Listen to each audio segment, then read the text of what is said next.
ce discours de Jésus que nous rend Matthieu cette semaine peut nous paraître difficile, exigeant, contre nature même. Il nous demande de rejeter ceux et celles qui nous ont mis au monde. Pourtant, Dieu n'est-il pas lui-même un créateur? Ne nous invite-t-il pas lui-même, par la voix de son Fils, à devenir soi-même des créateurs, des semeurs de vie, de joie et de miséricorde? Notre regard contemporain nous invite à faire une lecture différente.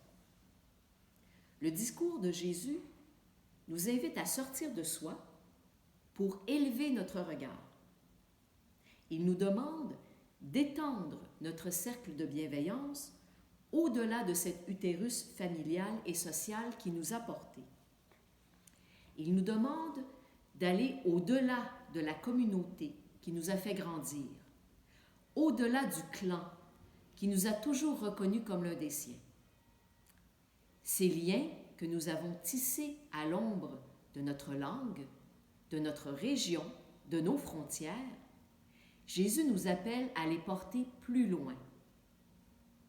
Jésus nous invite à embrasser un plus grand nombre de personnes. Nous sortons d'une fin de semaine marquée par la Fête nationale des Québécois. Cette définition de Québécois, aujourd'hui, particulièrement ici à Montréal, embrasse beaucoup plus de personnes qu'elle pouvait le faire dans ma petite ville natale des Laurentides au début des années 1980. Jésus me demande d'élever mon regard pour me faire proche d'un plus grand nombre d'humains, d'élargir ma compréhension, ma définition de père et de mère, de frère et de sœur. Sur mon chemin, je dois reconnaître qu'ils ont été nombreux, qu'elles ont été nombreuses à participer à mon engendrement. En Afrique, l'on dit qu'il faut tout un village pour élever un enfant. Nous avons reçu gratuitement, disait Jésus à ses disciples qu'il envoyait en mission. Il est temps de donner gratuitement. Comme notre famille a su nous engendrer, nous devons reconnaître que Dieu aussi nous a engendrés. C'est cette reconnaissance que Jésus nous appelle à intégrer. Accepter celle-ci, c'est accepter de se faire proche, comme Jésus a su se faire proche, même de ceux qui, d'un naturel, peuvent nous paraître si lointains. Un théologien sud-américain qui étudiait la migration des Sud-Américains aux États-Unis invitait les chrétiens à réagir devant ces migrants comme nous pourrions réagir à la situation vécue par un voisin de longue date, c'est-à-dire de nous en faire proches. C'est certainement là un chemin que le Nazaréen aurait pris. Nous sommes dans le chapitre qui nous décrit ce que c'est qu'être disciple de Jésus.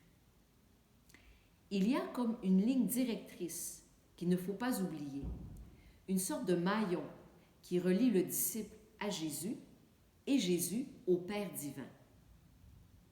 Nos parents sont en effet le symbole de l'essentiel de la vie, car vivre, c'est d'abord recevoir la vie, accueillir l'amour. Nous sommes le fruit d'un don.